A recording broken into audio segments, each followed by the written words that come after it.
In 2014, a woman who called herself Felina became an online crusader fighting the drug cartels in the Mexican state of Tamaulipas. The cartels had declared a media blackout, so none of the major crimes in the area were being reported. As a result, people turned to social media to share information. Felina ran Valor por Tamaulipas, the most popular of these citizens' news organizations. She posted emergency phone numbers and encouraged people to speak out about crimes, and this caught the attention of the cartels. Felina began receiving threatening messages as the cartels worked to discover her true identity. On October 16th, a message was posted from Felina's Twitter account. "Friends and family, my real name is Maria del Rosario Fuentes Rubio. I am a physician. Today my life has come to an end." A few other tweets were published warning her friends not to make the same mistakes that she had made, and then a photo of Felina's body was posted. She had been shot by the cartel, who were tweeting messages from her phone to scare her followers.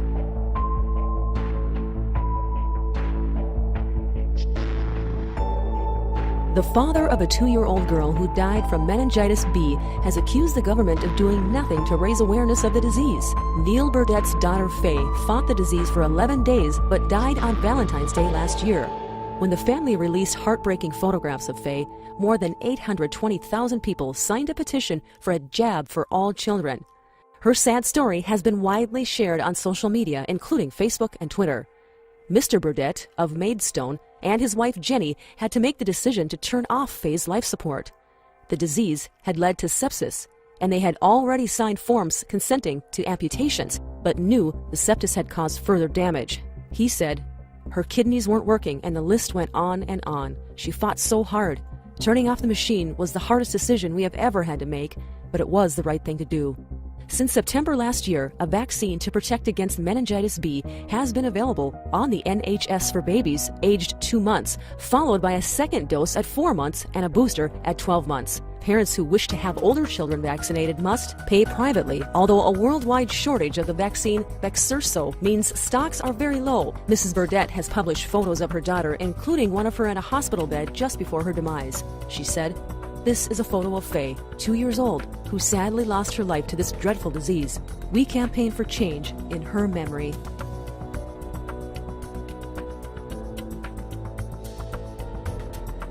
A man who apparently posted a troubling image of a passed-out girl onto Twitter and made a sick rape joke enraging thousands online.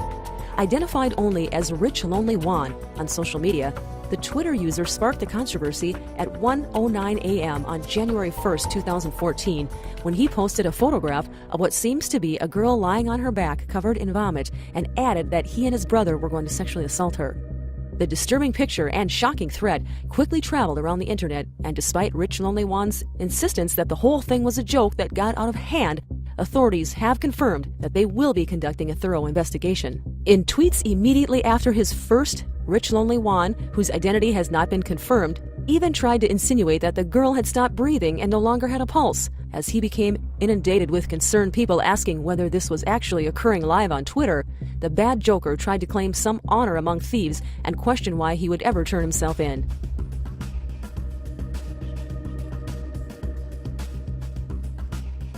In July 6, 2012, 16-year-old Skylar Neese disappeared from her West Virginia home. 6 months later, her friend Rachel Schulf confessed that she and another friend, Sheila Eddy, had stabbed Neese to death and then left her body in the woods.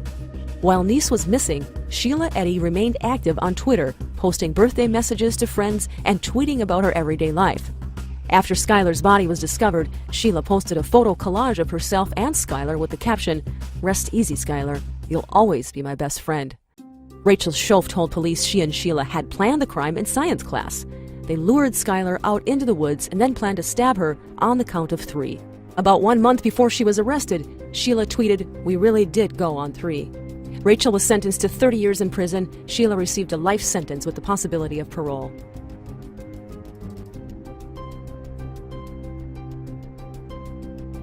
Scientists recently flooded Twitter with photos of dead and decaying animals, large and small, under the hashtag #BestCarcass. Nature is not kind, and sometimes life in the wild ends brutally. Mammals, birds, reptiles, amphibians, and insects often succumb in gruesome scenes, many of which have been documented by scientists, who jumped at the opportunity to share their images on Twitter. The photos of these frequently bloody, disemboweled, and mummified remains aren't for everyone, but they offer a sobering reminder that any study of life on Earth must include confronting death.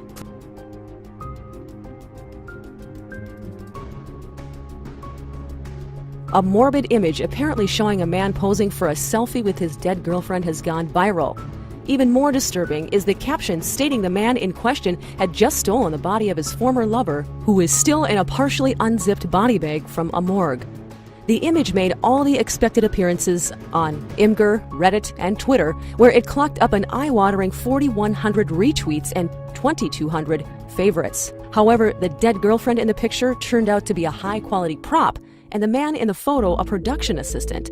His selfie was posted by his friend without his permission. The photographer told the news channel, "It was my friend who put this story online without my permission," and he also put the crazy title.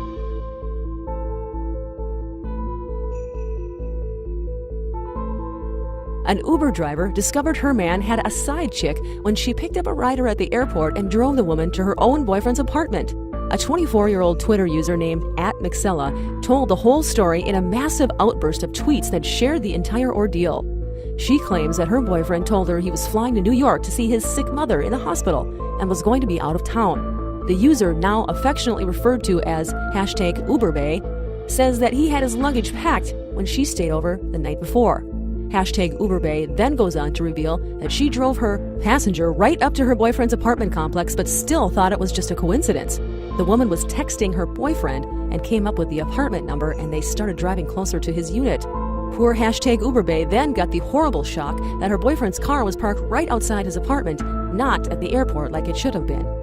She goes on to add, "Girl, I was burning up inside when she said, 'I think this is right here, this is his car.'" #UberBay went on to explain that she and the other woman then got into a fight, and she ended up driving off with the side chick's luggage still in her car. Needless to say, she has since dumped her cheating boyfriend.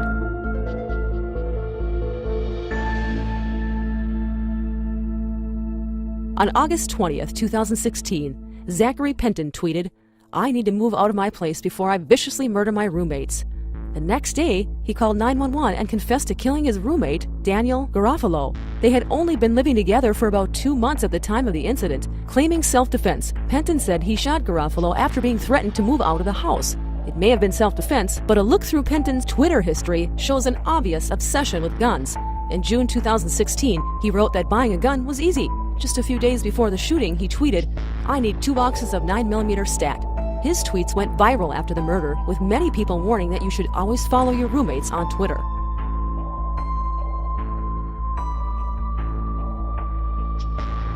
A disturbing image of a Jacksonville, Florida teen's lifeless body went viral on social media in 2015. Trevius Williams was fatally struck by a vehicle while crossing a street. Over the weekend, Williams reportedly left home to pick up a loaf of bread from a nearby convenience store. The bread was for his mother, Connie Cole, who was still at home recovering from a recent hip replacement surgery. However, the quick trip to the store took a turn for the worse when he began walking back home. As he crossed the street in front of the convenience store, he was fatally struck by a vehicle. While lying in a pool of blood after being hit, 19-year-old Keenan Mickle Slaughter, the driver of the vehicle that struck him, posted a photo of the 16-year-old's lifeless body to Twitter. Almost immediately after the photo was posted, it went viral. Later, Connie Cole's niece alerted her that the pictures of Trevius had reportedly been posted on Twitter by someone purporting to be the 19-year-old driver, who added the comment, "I just killed a man," and "RIP." The images were widely circulated on social media along with the initial message.